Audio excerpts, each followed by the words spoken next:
The Opera House controversy delivered a twist today. Organisers of the horse race at the centre of the saga took the extraordinary move to hold the barrier draw in secret earlier today for fear of protesters targeting the event.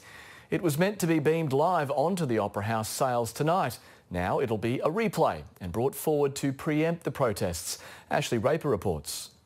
A debate that's raged for 5 days has become fodder for satirists. You're allowed to project onto there. That's the biggest billboard in Sydney, mate. But this morning, jokes were put aside as a weighty petition was delivered to Parliament. I'm just a guy that saw that story on Friday and heard what Alan Jones had to say, and I felt pretty pissed off about it, and I figure a lot of other people might feel the same way. The exchange happened on Alan Jones's radio program on Friday, when Jones pushed the Opera House chief executive Louise Heron on why she didn't want the barrier draw beamed onto the sails. It breaches the Opera House. OK, then I'm telling you I will be speaking to Gladys Berejiklian in about 3 minutes, and if you can't come to the party, Louise, you should lose your job. Just hours later, the Premier approved the promotion.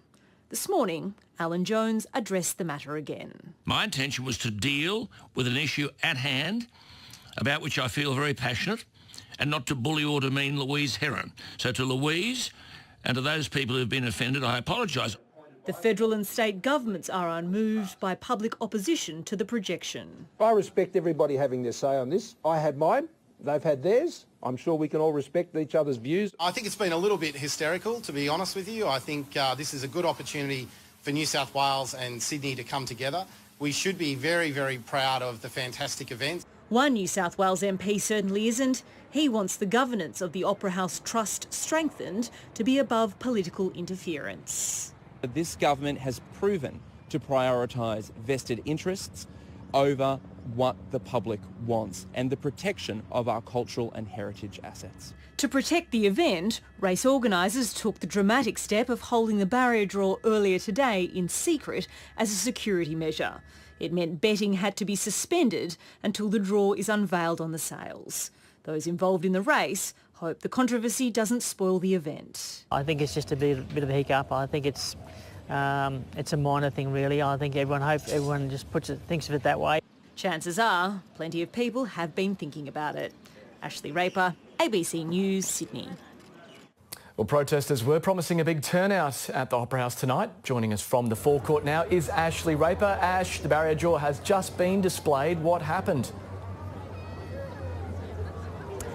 The protesters here, Matt, have had quite a bit of success. More than 1,000 came here and they marched along the forecourt and plonked themselves in front of the sails, waiting for the barrier draw to be displayed on the sails. And when it did, they all turned on their torches and flickered at the sails. And it worked. They wanted to make sure that there weren't clean images presented, and as the jockey silks and the numbers were shown on the sails, there were flickering lights throughout. So protesters here have achieved their goal because they really wanted to show that there was public opposition to the Opera House sales being used to promote this race. Now, there was quite a hefty police presence here, but it has been very peaceful, if not passionate, here at the Sydney Opera House. All right, Ash, I'm sure the drama's still got some way to play out, but thank you.